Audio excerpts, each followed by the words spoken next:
रात के 12:30 बज रहे थे। कोल्हापुर में धाराशिव जाने वाली सीनियर कॉलेज के छात्रों की बस जंगल के रास्ते से गुजर रही थी। ट्रिप खत्म करके वे वापस धाराशिव आ रहे थे। दिन भर मौज मस्ती करने की वजह से सभी छात्र थक कर सो गए थे। दरवाजे की सीट के पास विकास सर और सुशील सर खर्राटे ले रहे थे। बस ड्राइवर विजय मामा भी नींद में बस चला रहे थे। उनके बगल वाली सीट पर प्यून पांडु मामा बैठे हुए थे कि तभी बस के सामने जंगली सुअरों का झुंड आया। विजय मामा ने बस जंगल में रोक दी। कुछ देर में जब रास्ता खाली हुआ तो बस फिर से चलने लगी। कुछ ही देर में विकास सर के पीछे ही दूसरी सीट पर बैठा श्याम नींद से जाग गया। श्याम की उम्र 21 साल थी। पढ़ाई में बहुत तेज था, लेकिन हमेशा अकेला रहने वाला। ना किसी से बनती थी, ना ही उसका कोई दोस्त था। वह दूसरी सीट पर अकेला बैठा हुआ था। सर, टॉयलेट जाना है। सर ने आधी आंखें खोलकर खिड़की से बाहर देखा। बस अभी भी जंगल में ही थी। थोड़ी देर बैठ जाओ, जब जंगल खत्म होगा तब मुझे उठा दो, मैं बस रोक दूंगा। वे बोले और फिर आंखें बंद कर सो गए। श्याम बस की खिड़की से बाहर देखने लगा और जंगल खत्म होने का इंतजार करने लगा। कुछ ही देर में जंगल खत्म हुआ और बस वीरान जगह पर आ गई। उसने विकास सर को जगा दिया और उन्होंने ड्राइवर से बस को रोकने के लिए कहा। जैसे ही बस रुकी, विकास सर बोले, किसी को टॉयलेट होना है तो अभी उतर जाओ, वरना बस सीधे धाराशिव जाकर ही रुकेगी। आवाज सुनकर पिछली सीट पर बैठा श्रीकांत नींद से जाग गया। विकास सर टॉर्च लेकर पहले बस से बाहर उतर गए। उनके पीछे पीछे श्याम और श्रीकांत भी उतरे और वो दोनों अलग अलग झाड़ी के पीछे टॉयलेट करने गए। श्याम टॉयलेट करके वापस आया, लेकिन श्रीकांत अभी भी नहीं आया था कि तभी श्रीकांत जोर से चिल्लाया। उसकी आवाज सुनकर विकास सर और श्याम उसकी ओर भागे, लेकिन तभी श्रीकांत झाड़ी से बाहर आया। क्या हुआ, क्यों चिल्लाए थे? कुछ नहीं सर, चप्पल से होकर कांटा पैर में चुभा। उसकी आवाज सुनकर ड्राइवर और प्यून भी नीचे उतरे थे। वह सब बस में वापस चढ़ने ही वाले थे कि तभी एक बाइक बस के सामने आकर रुक गई। अरे भाई साहब, यहाँ के नहीं हो क्या आप? क्या आपको पता नहीं कि इस रास्ते पर लोगों को हमेशा चकवा लगता है? बाइक चलाने वाला बोला। चकवा नाम सुनकर विकास सर बोले, हाँ पता है, हम बस निकल ही रहे हैं। और वो सब बस में बैठ गए। सर, वो आदमी किस चकवे के बारे में बात कर रहा था? प्यून ने अगली सीट से ही मुड़कर विकास सर से पूछा। हिंदी में चकवा मतलब छलावा, छलावा मतलब भूत। कहते हैं जो लोग रात में सफर करते हुए मरते हैं, उनकी आत्मा छलावा बन जाती है। छलावा रात को सफर करते हुए यात्रियों को पकड़ लेता है और उन्हें अपने गंतव्य स्थल तक पहुंचने ही नहीं देता। वो बस उन्हें उसी जगह पर घुमाते रहता है। कितना भी भाग लो या फिर गाड़ी तेज भगाओ, आप उसी जगह पर आ पहुंच जाओगे जहां आपको छलावा ने पकड़ लिया था। या फिर वो लोग रास्ते से भटक जाएंगे और उस जगह पहुंच जाएंगे जहां पर छलावा उन्हें ले जाना चाहता है, विकास सर ने बताया। इसके बाद ड्राइवर बोला, और यात्री रात भर उसी जगह पर बार बार घूमते हैं। वो तब तक रास्ता भटकते हैं जब तक सूरज ना उगे। जैसे ही सूरज उगता है, उनकी ताकत कम हो जाती है। मेरे कुछ ड्राइवर दोस्त हैं, उनको भी छलावे ने पकड़ लिया था। कहते हैं छलावा बस उन्हीं यात्रियों को पकड़ता है जो थके हुए होते हैं, क्योंकि उन पर हावी होना बहुत आसान होता है ना। फिर तो छलावा बहुत ही खतरनाक है। प्यून घबराते हुए बोला, अरे कुछ खतरनाक नहीं है, ये सब अंधविश्वास है। ड्राइवर जब थक जाता है तो रात में उसे रास्ता समझना मुश्किल हो जाता है, इसलिए उसे भ्रम हो जाते हैं और वो रास्ता भटकता है। इसे ही अनपढ़ लोगों ने भूत यानी चकवा या छलावा का नाम दिया है, विकास सर बोले। ये सभी बातें श्याम और श्रीकांत सुन रहे थे। नहीं सर, छलावे होते हैं और कुछ छलावे तो जानलेवा भी होते हैं। मेरे दादाजी को छलावे ने इतना परेशान किया था कि मरते मरते बचे थे। रात को जितने भी एक्सीडेंट होते हैं, उनमें से कुछ ना कुछ एक्सीडेंट छलावे के कारण ही होते हैं। वो रात के बेरहम शिकार होते हैं। यात्रियों की थकान और डर ही उनकी ताकत होती है। शिकारियों की तरह ही वे यात्रियों को डराते हैं, भगाते हैं और उनकी जान लेकर उनका शिकार करते हैं। हमें बस इतना पता चलता है कि कार एक्सीडेंट में उनकी मौत हो गई है, लेकिन मौत का कारण छलावा ही होता है सर। श्याम ने डरावनी आवाज में कहा। सर, इस का कुछ मत सुनो, इसकी बुआ राइटर है, उन्हीं से सुनी होंगी ये बातें। और राइटर लोगों का तो काम ही होता है बातें बनाना, उसी से तो उनका घर चलता है। पिछली सीट पर बैठे श्रीकांत ने कहा। श्रीकांत, चुप हो जाओ और सो जाओ, उन्होंने डांटते हुए कहा। और उसके बाद सभी लोगों ने आंखें बंद कर ली और सो गए। कुछ समय बीता।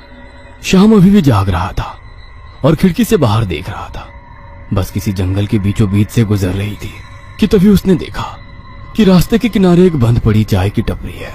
लेकिन ये चाय की टपरी तो मैंने पीछे भी पहले वाले जंगल में देखी थी।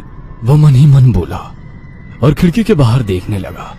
तब उसे पता चला कि वो तो वही जंगल है जो वीरान जगह से पहले आया था। वह भागते हुए ड्राइवर के पास गया। विजय मामा नींद में बस चला रहे थे, बीच बीच में आंखें झपका रहे थे।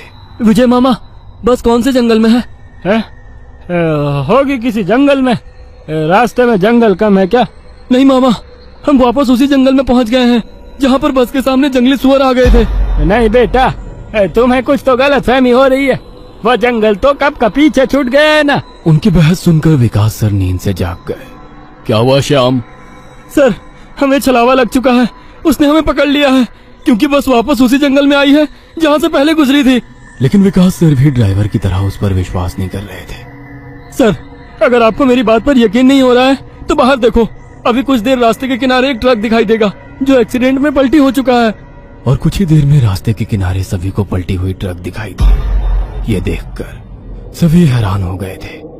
ड्राइवर ने भी मान लिया कि श्याम सच बोल रहा है कि तभी जंगल खत्म हो गया और बस वही सुनसान वीरान जगह पर पहुंच गई जहां पर वो कुछ देर पहले टॉयलेट करने के लिए रोक दी गई थी। ये देखकर सभी की आंखें फटी की फटी रह गई थी। विकास सर की तो बत्ती ही गोल हो गई थी। श्रीकांत पिछले सीट से आगे आ चुका था। सबके चेहरे का रंग उड़ गया था। बस अभी भी रास्ते पर चल रही थी कि तभी वो फिर से वापस वही जंगल में पहुंच गई। वो सभी जान गए कि उन्हें छलावा ने पकड़ लिया है। ड्राइवर कोई दूसरा रास्ता मिलता है या नहीं ये देख रहा था, लेकिन फिर भी बस वापस उसी जंगल में आ जाती थी।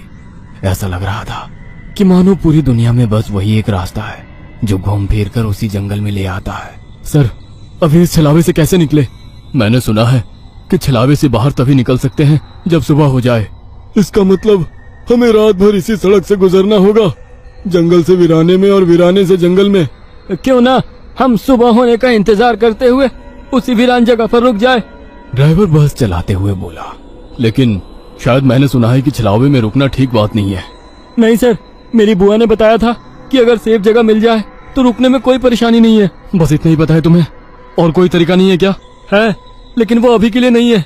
और वैसे भी अगर जिस छलावे ने हमें पकड़ा है, अगर वो कमजोर हुआ तो उसकी शक्तियाँ कुछ ही देर में कमजोर हो जाएंगी और हम छलावे से छूट जाएंगे। फिर वो छलावा हमें नहीं पकड़ सकता। इन सभी की बातें सुनकर सोए हुए सुशील सर जाग गए। अरे क्या हुआ? आ गया क्या मेरा बोरगांव? सुशील सर उबासी लेते हुए बोले। तभी सभी ने उन्हें घटी हुई घटना बता दी। यह सुनकर सुशील सर के तो मानो होश ही उड़ गए। लेकिन तभी ड्राइवर जोर से चिल्लाया, सर, आगे एक गांव आया है। यह सुनकर सभी लोग ड्राइवर की तरफ भागे। तब उन्हें रास्ते के किनारे एक बोर्ड दिखाई दिया जिस पर लिखा था, बोरगांव में आपका स्वागत है। यह देख सुशील सर जोर से चिल्लाए, ये तो मेरा गांव है, लेकिन हम यहाँ इतने जल्दी कैसे पहुँचे? हमें तो कोल्हापुर से निकले मुश्किल से 2 घंटे हो गए हैं और मेरा गांव कोल्हापुर से 6-7 घंटे की दूरी पर। यह आपका गांव नहीं है सर, छलावा है। आपके मुंह से बोरगांव का नाम सुनकर छलावा हमें बोरगांव दिखाकर गुमराह कर रहा है। लेकिन अच्छा हुआ बोरगांव आ गया। मुझे लगता है कि हमें यहाँ पर सुरक्षित जगह ढूंढकर छिप जाना चाहिए। और सुशील सर के घर से ज्यादा सुरक्षित किसका घर हो सकता है? लेकिन सर, छलावे में एक जगह पर रुकना खतरे से खाली नहीं है और छलावा खुद में ही खतरा है। वो खुद में सुरक्षित जगह कैसे रख सकता है? तुझे मेरे से ज्यादा पता है क्या? बचपन से मैं भूतों के बारे में सुनते और पढ़ते आया हूँ। तू तय रहा। विजय मामा, बस सुशील सर के घर की तरफ ले चलो। सुशील सर ने ड्राइवर को अपने घर का रास्ता दिखाया, लेकिन तभी उन्हें उनके गली में लोगों की भीड़ दिखाई दी। बस आगे नहीं जा सकती थी, इसलिए उन्होंने बस दूर ही खड़ी कर दी। भीड़ में खड़े लोग जोर जोर से रो रहे थे और भीड़ का रुख सुशील सर के घर की तरफ ही था। भीड़ के रोने की आवाज सुनकर वे सभी लोग डर गए। सुशील सर बस से उतरे और भीड़ में घुस गए। उनके पीछे पीछे सभी भीड़ में घुस गए। वह सभी भीड़ को चीरते हुए सुशील सर के घर के सामने जा पहुंचे और आगे का नजारा देख उनकी रूह कांप उठी, क्योंकि जमीन पर खून से लथपथ 4 लाशें पड़ी हुई थी और वो लाशें थी सुशील सर के बीवी बच्चे की और उनके माता पिता की। उन सभी की किसी धारदार हथियार से गला काटकर हत्या कर दी गई थी। खुद के परिवार की लाशें देखकर सुशील सर का दिल सहम गया और वो रो पड़े। ये क्या हो गया? किसने मारा उन्हें? उन्होंने रोते हुए एक आंख वाले बूढ़े आदमी से पूछा। आज तुम्हारे बीवी ने चाकू से तुम्हारे बच्चे का और तुम्हारे माता पिता का गला चीरकर उन्हें मार डाला और फिर खुद का गला काटकर खुदकुशी कर ली। क्या? लेकिन क्यों? उसने ऐसा क्यों किया? अरे तुमने ही उसे ऐसा करने पर मजबूर किया होगा, वरना वो तो बहुत ही समझदार और नेक दिल इंसान थी। क्या? शादी के इतने सालों बाद भी मैंने उसे कभी रुलाया नहीं है और आप मुझ पर इल्जाम लगा रहे हैं? तुमने ही उसे ऐसा करने पर मजबूर किया है। ये लो चाकू और अपनी जान देकर अपने गुनाह का प्रायश्चित कर लो। वैसे भी तुम अकेले इस दुनिया में जीकर क्या करोगे? खुद की जान दे दो, वरना उनकी आत्मा को कभी शांति नहीं मिलेगी। न जाने सुशील सर को क्या हुआ, वो उस आदमी की बातों में आ गए। ऐसा लग रहा था कि वो उसकी बातों से वश में आ गए थे। उन्होंने वो चाकू अपने हाथ में लिया और रोते हुए बोले, हाँ हाँ, मैं प्रायश्चित करूंगा, मैं अपनी जान दूंगा। वैसे पास खड़े ड्राइवर ने उन्हें रोका। अरे सर, ये आप क्या कर रहे हो? ये सब छलावा है, आपका परिवार नहीं है। आपका परिवार घर पर सुरक्षित है। तभी एक आंख वाला आदमी बोला, ए, तूने अगर एक लफ्ज भी आगे कहा तो तुम्हें पकड़कर गांव के बीचों बीच सूली पे चढ़वा देंगे। ये सुनकर ड्राइवर डर गया और चुप बैठ गया। सुशील सर ने जमीन पर बैठकर चाकू की धार अपने गले पर रखी। सर, ऐसा मत करिए, ये सब कुछ छलावा है, इसके चंगुल में मत फंसिए सर। लेकिन फिर भी सर होश में नहीं आ रहे थे, इसीलिए प्यून ने गुस्से में आकर उनको चांटा मारा। तब जाकर वो होश में आ गए और उन्होंने चाकू नीचे फेंक दिया। ये देख एक आंख वाला आदमी गुस्सा हो गया। भाइयों, इन लोगों को भीड़ से बाहर निकाल दो, इन्हें हम बाद में देखेंगे, पहले इस सुशील के बच्चे को पकड़ लो। ये सुनकर भीड़ में खड़े लोगों ने सभी को भीड़ से बाहर कर दिया। श्रीकांत, विकास सर, प्यून और ड्राइवर भीड़ के अंदर घुसने की कोशिश कर रहे थे, लेकिन अंदर घुस नहीं पा रहे थे। सुशील सर के हाथ पैर बांधकर उन्हें जमीन पर बिठाया गया। सुशील सर अपनी जान की भीख मांग रहे थे। मुझे कोई बचाओ, विकास सर, पांडु मामा, मुझे प्लीज बचाओ, मुझे बचाओ। वो चिल्ला रहे थे कि तभी एक आंख वाले आदमी ने चाकू से सुशील सर का गला काटा और उनका सर धड़ से अलग कर दिया। उसने उनका सर हाथ में पकड़ा और भीड़ के बाहर हवा में फेंक दिया। वो सीधे श्रीकांत और श्याम के सामने आ गिरा। वो दोनों चीखे। तब एक आंख वाला आदमी बोला, भाइयों, इन शहरी लोगों ने सुशील को बचाने की जरूरत की है, उन्हें भी पकड़कर उनका गला काट दो। वैसे भीड़ में खड़े लोग इन सब लोगों की तरफ मुड़े। वो गुस्से से इनकी तरफ देख रहे थे। तभी उन्हें बस के हॉर्न की आवाज आई। जल्दी से भागो, जल्दी करो। कुछ ही दूर बस में बैठे ड्राइवर मामा चिल्लाए। उनकी आवाज सुनते ही श्याम, श्रीकांत, विकास सर और प्यून बस की तरफ भागे। भीड़ उनका पीछा कर रही थी। ये सभी लोग जैसे तैसे बस में चढ़ गए। गांव वालों ने बस पर पथराव किया। बस के कांच टूटकर बच्चों के शरीर में उसके टुकड़े घुस गए, लेकिन उसमें से कोई भी नींद से जागा नहीं था, क्योंकि वो सब छलावे के प्रभाव से मोहित होकर सो गए थे। श्याम, विकास सर और श्रीकांत के शरीर में भी कांच के टुकड़े घुस गए थे। कुछ लोग बस के सामने खड़े होकर रोड से बस को तोड़ रहे थे कि तभी ड्राइवर ने उन पर बस चढ़ा दी और बस वहां से चल पड़ी। जैसे तैसे बस गांव से बाहर आ गई। हर कोई अपने शरीर से कांच के टुकड़े निकालने में लगा हुआ था। श्रीकांत अपने हाथ में घुसा कांच का टुकड़ा निकाल रहा था कि तभी प्यून वहां पर आया। भतीजे, रुक, मैं निकालता हूँ, वो बोला, क्योंकि श्रीकांत उनकी बहन का बेटा था। बस फिर से वापस जंगल में आ गई थी। न जाने कब वो छलावा उन्हें अपने गिरफ्त से छोड़ने वाला था। सुशील सर की अभी अभी मौत हो चुकी थी। हर कोई घबराया हुआ था। श्याम, अब बताओ हम क्या करें? अरे इसे क्या पूछना है, इसकी वजह से आज सुशील सर की जान चली गई है और हम सब मरते मरते बचे हैं। चुप हो जाओ। हमने उन्हें बचाने की कोशिश की, लेकिन मैं खुद अपने भावना को रोक नहीं सके और इसीलिए मारे गए। इसमें मेरी कोई गलती नहीं है। श्याम सफाई देते हुए बोला, लेकिन अब हम क्या करें? हमें बस सुबह होने का इंतजार करना होगा और बिना कहीं रुके बस चलाते रहना होगा। अरे लेकिन बस में इतना डीजल भी नहीं है कि सुबह होने तक चले। अगर बस का डीजल सुबह से पहले खत्म हो गया तो हम इस छलावे का शिकार हो जाएंगे। हाँ, ये भी है, ये छलावा तो मेरे सोच से ज्यादा ताकतवर निकला। आज अमावस्या है, शायद ये अमावस छलावा है। बुआ कहती थी कि छलावे के बहुत से प्रकार हैं, जिससे सबसे खतरनाक अमावस छलावा होता है। ये सिर्फ और सिर्फ अमावस की रात शिकार करने के लिए बाहर निकलता है। इसे अकेले 2 या 3 लोगों की शिकार करना पसंद नहीं है। जहाँ पर यात्री बहुत सारी संख्या में होते हैं, बस उन्हीं पर यह छलावा हावी हो जाता है।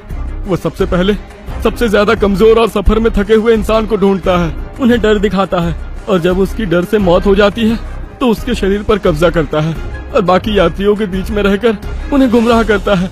उन्हीं छलावे में बस घूमता रहता है और जब सभी यात्री थक जाते हैं तब उनका शिकार करता है। और मेरे हिसाब से हम जिस छलावे के चंगुल में फंसे हैं वो अमावस छलावा ही है, और वो अभी हमारे बीच में ही है। श्याम डरावनी आवाज में बोला। यह सुनकर सभी के होश उड़ गए थे।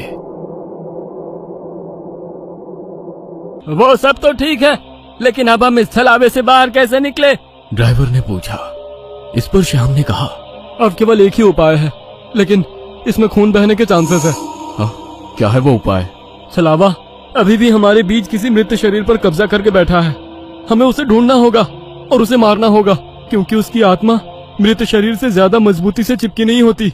जैसे ही हम उसको मारेंगे, उसकी आत्मा मृत शरीर छोड़ देगी और फिर वो किसी मृत शरीर में घुस नहीं सकेगी, क्योंकि एक अमावस छलावा एक रात सिर्फ एक ही मृत शरीर पर कब्जा कर सकता है। लेकिन हमें से ये छलावा है कौन? वो पीछे सोए हुए स्टूडेंट के शरीर में नहीं है, क्योंकि वो होश में नहीं है। वो हम 5 में से एक है। क्या? लेकिन हम सब तो जिंदा हैं। नहीं, हम में से एक पहले ही मर चुका है। उसे छलावे ने मार डाला है और उसके शरीर पर कब्जा कर लिया है। कब्जे के बाद मृत शरीर बिल्कुल एक जिंदा आदमी लगता है, क्योंकि छलावा अपने ताकत से जिंदा इंसान की नकल करता है। लेकिन वो है कौन? वैसे श्याम गंभीर हो गया और उसने श्रीकांत की ओर देखा। बस अभी भी जंगल के रास्ते चल रही थी। ड्राइवर बस चलाते चलाते पीछे हो रही बातचीत सुन रहा था, क्योंकि उसे पता था कि अगर बस रुकी तो छलावा उसे निगल जाएगा। बस में सन्नाटा छाया हुआ था।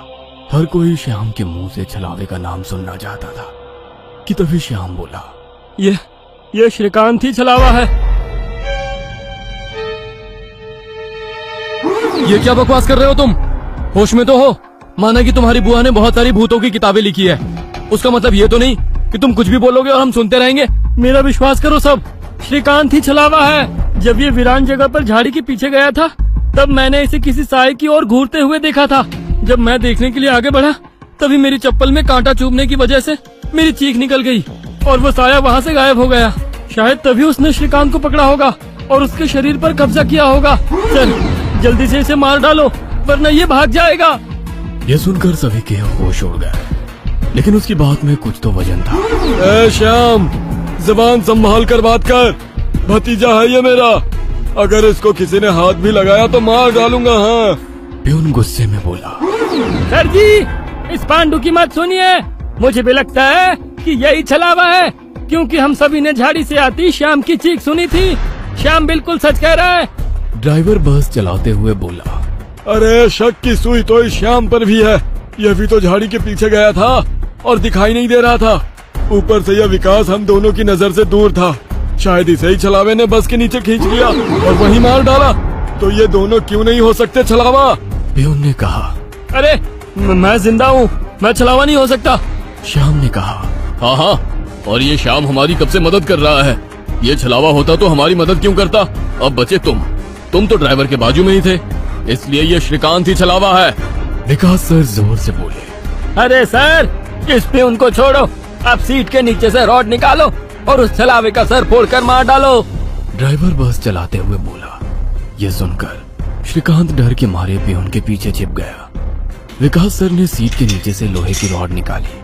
प्यून ने उन्हें रोकने की कोशिश की, लेकिन विकास सर ने उन्हें धक्का मारा और रॉड श्रीकांत के सर पर मारी। लेकिन श्रीकांत वहां से हट गया और नीचे गिर गया।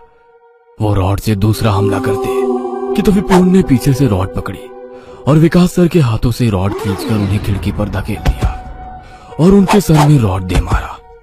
विकास सर हाथों से सिर पकड़कर वहीं तड़पते रह गए। उनके सर से खून निकल रहा था और कुछ ही देर में उन्होंने अपना दम तोड़ दिया। ये देख श्याम चिल्लाया, विजय मामा, जल्दी से पीछे आइए, इन दोनों ने विकास सर को मार डाला। यह सुनकर ड्राइवर ने बस बीच जंगल में रोक दी और वो पीछे भागते हुए आया। उसने प्यून के हाथों से रॉड छीना और उसे धक्का दे दिया। तुम नहीं सुनोगे, इसलिए पहले मुझे तुम्हें ही मारना होगा। ड्राइवर गुस्से में प्यून से बोला और वो प्यून के सर पर रॉड से हमला करता कि इससे पहले ही प्यून ने कांच का नुकीला टुकड़ा तोड़कर ड्राइवर के पेट में घोंप दिया। ड्राइवर जोर से चिल्लाया और नीचे गिर गया कि तभी बस के बाहर से भीड़ की आवाज सुनाई देने लगी। रास्ते के बीचों बीच बस लगाई है इन्होंने। कोई तेजी से चलती गाड़ी इस बस से टकराई तो क्या होगा? बाहर निकालो इन लोगों को और सजा दो इन्हें, सजा दो। बस के बाहर से आवाज आई और बस पे पथराव होने लगा। प्यून आगे की तरफ भागते हुए गया तो देखा कि 5-6 लोग बस पर पथराव कर रहे हैं। लोग गुस्से से चिल्लाने लगे, बाहर निकलो बुज़दिलो, अंदर क्यों छुप कर बैठे हो? अरे क्या हुआ भाइयों, आप ऐसा क्यों कह रहे हो? प्यून चीख चीख कर उनसे पूछ रहा था, लेकिन कोई भी उसकी तरफ ध्यान नहीं दे रहा था। तभी श्याम श्रीकांत से बोला, ये लोग सिर्फ छलावा है। हम जंगल में रुके हुए हैं, इसलिए हम मुसीबत में पड़ चुके हैं। विकास सर और ड्राइवर दोनों मर चुके हैं, फिर भी हम छलावे से बाहर नहीं निकले। इसका मतलब छलावा अभी भी हमारे बीच में है और वो छलावा तुम्हारा मामा है। ये सुनकर श्रीकांत की आंखें फटी की फटी रह गई। नहीं नहीं, ऐसा नहीं हो सकता। अरे ऐसा ही है श्रीकांत, तुमने देखा कि किस तरह से तुम्हारे मामा ने विकास सर और ड्राइवर की जान ली। वो उन्हें सिर्फ घायल भी तो कर सकता था, लेकिन नहीं, उसने उनकी जान ली। अब तो अपने मामा प्रेम से बाहर आओ श्रीकांत और देखो उस आदमी को, वो तुम्हारा मामा नहीं छलावा है। ये सुनकर श्रीकांत सोच में पड़ गया। श्रीकांत, लोग अभी बस के कांच तोड़कर अंदर आ जाएंगे और हमारी जान ले लेंगे। इससे पहले हमें यहाँ से निकलना होगा। मैं बस को यहाँ से निकालता हूँ और तुम इस छलावे को पीछे बुलाकर इस कांच के टुकड़े से घोंप दो। छलावा मर जाएगा और हमारी जान बच जाएगी।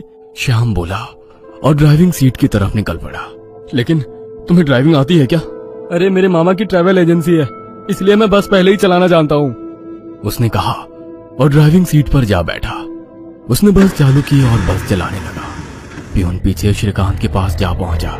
श्याम बहुत ही मन लगाकर बस को भगा रहा था कि तभी उसे प्यून की चीख सुनाई दी। उसने मिरर में देखा तो प्यून गले में हाथ लगा के नीचे गिर गया। श्रीकांत के हाथ में खून से सना कांच का टुकड़ा था। उसने अपने ही मामा को गला काट कर मार डाला था। श्रीकांत श्याम के पास आया। श्याम ने बस रोक दी। मैंने छलावे को मार डाला। ये सुनकर श्याम जोर जोर से हंसने लगा और उसकी आंखें लाल हो गई और वो डरावनी आवाज में बोला, लेकिन छलावा तो मैं हूँ। यह सुनकर